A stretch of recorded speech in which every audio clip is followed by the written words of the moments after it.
Hello, traders. FX Pip Collector here. Today is Thursday, April 17th, and this is my analysis for the US dollar Swiss. If you haven't done so yet, definitely do check out my free Discord channel, which is linked down here in the corner at the end of the video, and take a look at my website, fxpipcollector.com. So anyways, the US dollar Swiss has been pretty sideways so far this week. We have to always keep in mind that the daily time frame in up is in a very strong move to the downside. So it does not have to stop here. It could continue the downtrend on the higher time frames very easily, meaning that this could just keep on going down very easily. And I definitely would be recommending shorts unless we get a significant break of structure to the upside. If it does break this structure, then after the break of structure, I would start looking for shorts.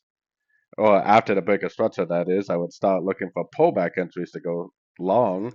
But I would honestly, because I'm not really a short time frame trader, even if it does break up, I personally would still be looking for shorts at the end of three-way pullbacks.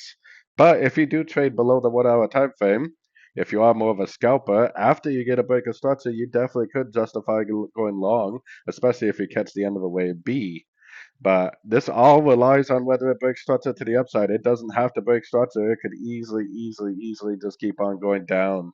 Keep in mind the higher time frames are always going to tell you the correct story. And the story they're telling me is that the trend is heavily down and it could easily continue down.